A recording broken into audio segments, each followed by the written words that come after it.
All right, welcome into another Harmonious at Lunch. I am joined here by someone who I've known for a whole 5 minutes. His name is Scott. Scott, we were talking backstage, and you are in the marketing niche, which at What If in our Harmonious architecture, we classify under ubiquity, which we put marketing and sales there. And I already love what you're saying because you are a total disruptor in the space and you say things that honestly, I have never heard from someone else who talks about marketing. So I'm excited to dive in here. But first, welcome to the show. Thank you, Brandon. It's great to be here. Thank you for the opportunity to speak to your audience. Awesome. So let's dive right in. What you were just saying about small businesses just getting started, or even just under a certain revenue threshold, you really should be looking at marketing, branding, and selling in a different light. So let's start there. Let's start from the small business just getting started or under that $150,000 in revenue. How should those people be looking at marketing? Yeah, that's a great question. And something that we've noticed from working with a lot of different businesses of different sizes is that those who are just getting started, from going from zero, like you said, to about $100 to $150,000, they get overwhelmed with all the information online that tells them, hey, go build a brand. Hey, build a website that's beautiful. Spend 6 months doing it. Go build social presence on every single social media platform. A lot of that, in our opinion, is a little bit too much noise for a beginner business. So what we always recommend small businesses that are getting started, just at zero mark, maybe $50,000 mark a year, up to 150,000, is focus on getting as many phone calls as you can. You need leads as a kind of a marketing instrument for your business to get started and get to a point where you are generating enough money to really start to focus on your business rather than being in your business. So for those who are going from zero to 150,000, I would say find a good leads generation agency, or it can also be word of mouth, just doing flyers and whatnot. You just need to get phone calls and get really good at sales and fulfillment. Now that once you get to $150,000, $100,000, you probably can now afford to hire someone else to do some of the work that you used to do. Let's say, for example, fulfilling the services, going out there doing lawn care or tree removal, or some of the accounting, bookkeeping jobs. That's when you can start to focus on not so much on getting leads as to start to build your own brand. Yeah, that's fantastic. And, I think we've all heard that when you're starting a business, you need to put cat videos on TikTok so people get a feel of who you are. And Yeah. from what it sounds like, I don't think you would agree with that. No, I think that the only thing you should be concerned with is making revenue. I Cat videos are great, and there are people who are natural at it, right? If you are really natural in front of the camera, you feel really good about your own skills and on video and social. By all means, you should be doing it. That's going to be beneficial even if you started early on. By all means, but most of the businesses, they get into the business, they become entrepreneurs because they're good at plumbing, they're good at electrical work, they're good at cutting that trees, they love being outside and doing the jobs like lawn care and landscaping. They just don't have the time or the capacity to go and now learn marketing, or even to look for a reliable marketing agency. When you're just getting started, every dollar counts, and you should invest that money into equipment, into hiring people to get you the jobs, not on figuring out whether the marketing agency is doing a good job for your website or not. They're just not at that stage. And so for us, the focus has always been get as many leads, quality leads as you can, answer those phone calls, get jobs booked, get paid, reinvest back into the leads and back into the calls, and then go and get to a point where you can actually hire people to help you. Yeah, this is so amazing because I can't believe the number of marketing agencies or marketing experts. It doesn't matter if they're an agency or not, who say you need to start with the pretty websites, the branding videos and all this other stuff. And you hit the nail on the head, which is, most small business owners are the artist. They love what they do. They start a business because they want to own their job essentially, and they don't Exactly. necessarily plan out the scale. So when you take on a client on the smaller side, maybe a newer business, smaller business, what are the things that you look for them to have nailed down in order for you to know that you guys can take over and really scale their lead flow? Yeah, it's very important that a business is comfortable with being on a phone with the customers, right? So you will be surprised how many businesses we send leads to, and that when they pick up a phone, they say, hello, hey. Yes, who is this? Right. I mean, you are in business. You got to pick up the phone and be, hello, this is business. How may I help you? What can I do for you today? And being pleasant to talk to, because you're paying for that lead, you're paying for that call, right? So as a business owner, really figure out how you can learn to sell. I think that's the most important, in my opinion, the most important skill set you can have as a business owner is sales. Marketing is great, operations is great, but if you don't know how to sell, you really can't get past that point and generate revenue. So for us, every time businesses start with us, we always tell them that we are responsible for getting you quality leads, but what happens once a phone call takes place, that's on you. You need to know your value proposition. You need to know what it is that you're offering, the pricing. You got to be, good with communication, good with interacting with people. And yeah, those who listen to that advice, they succeed. And we've had businesses that started from literally almost zero 3 years ago, and they're right now $225,000 a year purely with just our leads that we're generating for them. And every month they come back, they're like, Scott, let's get going, we're growing, and I'm like, you want to take it to the next level? We can 10x the leads. And they're like, I need equipment, I need to go and buy a truck, so I can't do it right now, but it's for sure. That's kind of the opportunities that exist out there once you actually get a good flow of leads and you figure out the rest of your business, like sales and then fulfillment as a result. Also amazing and unique because the marketing experts, we'll put that in quotes, they just focus on what they do. And what we do here at What If, the reason we call it the harmonious business architecture is because we've identified the 10 disciplines that are core to every business mastering in order to scale and succeed. So I already mentioned ubiquity. That's where we put marketing and sales being all places your ideal avatar is and showing up there consistently. Yep. A lot of marketing experts disagree with that. They say, no, marketing and sales is entirely different. So again, what you're saying is you recognize that the only reason to market is if you can sell, because the two go hand in hand. But what you're also touching on is the rest of the business, the fulfillment, the operations, the leadership of the business. How much of that do you look at that's already in place before you will take on a client? So as a lead generation business, we obviously give a disclaimer at the beginning to the business owner. If you don't have those parts, you're probably going to fail. But if you want to buy the leads, we will sell them to you, right? If you want to learn the hard way, by all means. But this is a disclaimer. You better have those parts. Now, how important is it? I'll tell you from personal experience is that I get excited about starting businesses myself. So we started yoga business. We started 3D printing business. We start them all the time because we know how to get leads, right? And right now I could start 10, 15 businesses because we're already generating leads in those niches. My problem, we don't know how to fulfill those leads. I don't know how to cut a tree down. I have no idea how to do landscaping or how to put a fence around the property. So it's very important to actually be able to do that type of service and be good at it, because then people will come back and they will leave negative reviews if you're not doing a good job. And we've seen that a lot, is that we'll provide you quality lead, but if you didn't provide a quality service, it fires back at you. So for us, it's very important that businesses also understand we send you a lead, we send you the phone numbers, the information, whatever you need. And then you should collect that information and you should store it somewhere in your customer relationship management platform, because you want to reactivate those customers next year. You want to reach out to them. You paid for it now. Why not to squeeze as much as you can out of those leads in the next 5 years? You're looking at lifetime value of those customers. And we kind of try to educate that, yes, the lead might cost you $20, $50, $100. But if you look at the lifetime value and you're making $5,000, $10,000 off of it over the course of the next 5 years, it's totally worth it. It's pennies on a dollar. Yeah, I love how you look long-term too with your clients. Yeah. I think that's so important. It's not just leads today, dollars today, and then nothing tomorrow. Yeah.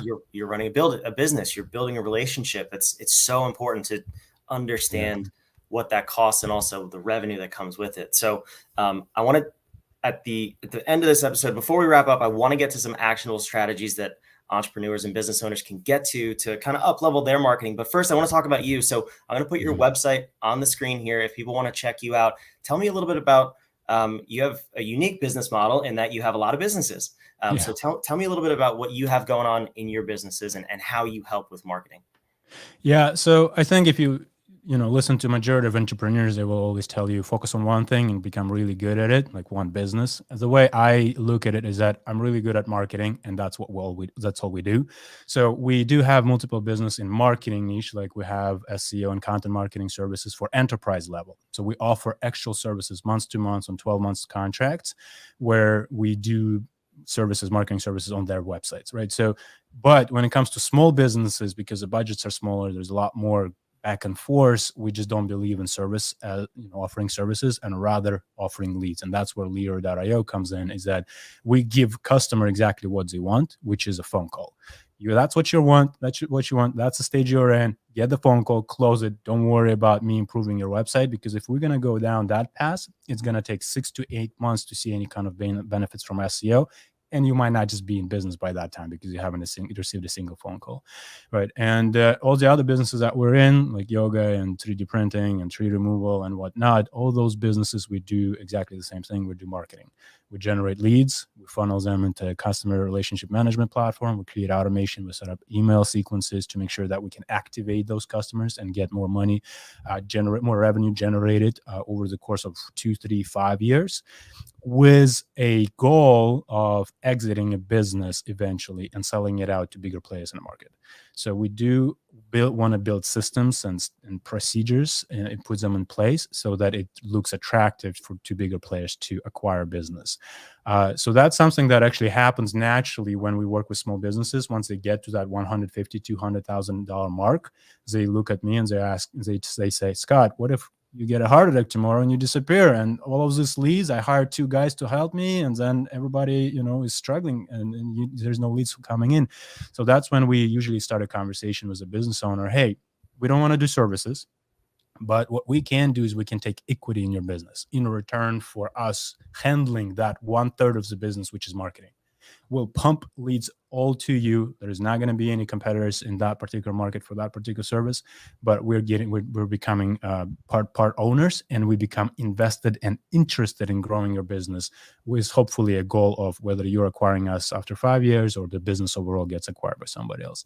So that's kind of the natural progression that always happens. Businesses always start to ask those questions because they become successful and they start to really become concerned about the future, about the employees that they've hired, about their own stability, right? And as we chat a little bit at the beginning, when businesses get to $1 million mark, some of them become very, very business savvy, and basically what they say is that, hey, we're doing services for our own business, like marketing services, optimizing our websites, building our own personal brands, doing videos, but I want to buy all your leads so that none of my competitors could buy leads from you. I want to suck all the air out of the opportunity and pretty much be the only player in the market to make sure that we dominate and grow.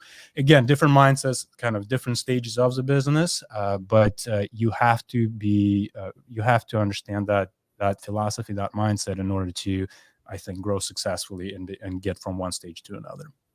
I agree. And it sounds harsh to say you're sucking the air out of the rest of the competitors, whether local or if you're on an online space nationally, internationally. But I find that to get to $1 million business, you don't get there by accident, first of all, whether you're paying for leads or not. So you're doing something right. Hopefully you're fulfilling the product. You have great customer reviews. I take on the philosophy of you have a responsibility to serve the customer. Why not put down the other competitors who may not be doing as good of a job as you? So, it may sound harsh, but that's the logical progression of a business. Yeah, you have responsibility to the customer, but you also have responsibility to people who work for you. Yeah. Right. They depend on your business to be successful. So you've hired people in order to get to that $1 million, $2 million mark, and now you're responsible for putting bread on their table. So I think that there's nothing wrong with doing that. Business is business, and obviously you can build partnerships and all sorts of kind of subcontracting services and whatnot. There's a lot of opportunities to help the community in other ways. But yes, it's I don't believe it's wrong. I believe it's just a different mindset, and you have responsibilities, and you're taking care of those responsibilities. Yeah, absolutely. Now, tell me who is the type of business, not the industry, but who are the people that you maybe don't enjoy working with as entrepreneurs, business owners? What are the people who don't have success with marketing with you? Yeah, I think entrepreneurs who have a lot of ego and who think they know everything are usually the ones that are most difficult to work with. And what they tend to do is that they don't know what they don't know, and they don't acknowledge that fact. And then they demand things that are just not reasonable. So we don't really deal with those people. If we realize that someone is not good, as not a good client, we just kind of move on. We tell them, hey, this partnership is not working for you. Maybe there's someone else who can help you with your business, but it's not us, right? For us, we know that there are businesses out there who are hungry. There are entrepreneurs out there who are hungry, who want to succeed. And if we give them that opportunity to succeed, I mean, they'll be able to grow within a year or two, and all of us are going to be happy as a result of that. Yeah, that's great. Especially again, thinking long term, thinking about scaling, and then Exactly. exiting potentially. You want someone who's going to be on the same track as you, and you're not fighting head to Yes. head all the way along. So I'm going to put this on the screen here. For those of you watching, if you want to see, if you think you need marketing help, I want you to take our assessment, the BAD. It will tell you where you're weakest in the 10 disciplines of the Harmonious business architecture. And then make sure you put in there that you are watching this episode. If you're lowest in marketing, you need marketing help, we want to get you connected with Scott and get you the marketing help that your business needs. So before I let you go, I want to figure out, before you work with somebody or gearing up to start working with a company, what are some things they can do themselves to make sure that when they bring you on board, whether it's just buying leads or on the agency side, what do you love to see in place, or what can a small business owner do to maybe get the wheels turning on their marketing so that when you take over, it's just pedal to the metal and they get leads as fast as they possibly can? Yeah, it's best if the business is already clear on what they want to offer as a service, right? So when someone is just getting started, they're brand new, they think that they can do this and this and this and that. There's like 500 different services that they think they can offer. I would say pick one and then let's double down on that. And once you're successful at it, once you have bandwidths and maybe better equipment, we can start to add additional services after that. So be very clear on what it is that you're really good at, because if you are not good at what you're offering, it's going to show through and you're just not going to get value out of the leads we are generating for you, because we can generate those leads for you, with the exception of some of the niches where there are certain legal requirements like real estate and insurance and mortgage. Those are just very expensive and very difficult to enter. But most of the home services and whatnot, they're fairly easy to get started with. So yeah, figure out what it is that you really want to do. It's good if you have some customers that you've already serviced in the past, so you have experience and understanding of what people want when they call and what customers want when they call, so that you're not surprised when you're picking up that call, because we do care for our clients to make sure that every lead they get, they actually can turn into a good paying customer as a result. And depending on the niche, but we see 50-70% conversion rates off of the leads. So it's, if you're good at what you do, it really shows. That's awesome. And it's ironic that you said that, because what we find, and the reason we have these 10 disciplines, when most people come in, they take that assessment, we find that the average score in, for us, the foundational discipline, which is navigation, or what traditionally would be called strategic planning in business, is the lowest score, or it's at least lacking significantly, meaning the business and the business owner are not confident and zeroed in on what they do as a business and who they serve. Yeah. And it blows my mind every single time. Like, you've been in business 15 years and you don't have a clearly defined customer avatar. It's like, what are you doing? There are business out there like that. Yes. And I think that it's because there's so much noise, right? We have access to YouTube and there's just so many opportunities that people see out there. They're like, I really want to get this one done and that one done, and I can do this. Unfortunately, you won't really know if you're really good at it unless you market test it. So you gotta go live with it, and you gotta get real customers and actually become good at it, and then you'll know what's what in terms of your business and your offering. Yeah, this was fantastic. And I appreciate the clarity and the brutal honesty around marketing that I said most people don't offer. So Scott's website, again, on the screen here, Lero.io. Please go check him out. Take our survey, see if you need help in ubiquity, or at least clarify your message before you reach out. But again, just illustrating the dynamics that are at play in the Harmonious architecture. You see, we're talking about navigation. We're talking about ultimately ubiquity in your marketing, but what are the other areas it touches? Scott touched on fulfillment, leadership, all these different things, navigation, what needs to be present for your marketing to be truly effective. There is no discipline in business that is siloed and independent of any other discipline. Everything touches. That's why the architecture is so important. It's the lens to look at your business through so you can truly and effectively scale. Scott, I want to thank you for coming. This has been a phenomenal talk. Thank you so much for giving your time here. Any last words you want to share with the audience, and then we'll wrap this up and let you go. No, I just want to say thank you. I'm truly grateful for having the opportunity to chat with you and deliver the message to your audience, to everyone else. Being an entrepreneur is a tough task. It's 24/7 job. You go to bed with responsibilities on your shoulders. You wake up with it. You really need to make sure that you find folks like Brandon and the systems that they offer, and make sure that you follow those, because there is a roadmap. There is really a roadmap. Once you get through it 100 times, you can really retroactively see what's what.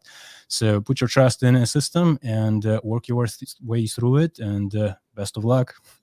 Yeah, I can tell you live by those words. There is a roadmap. We'd love to help you. Scott would love to help you too. Let's get this done the easy way, right? All right. Thanks for watching out there. Thank you for coming, Scott. I appreciate it. And we'll see you on the next one.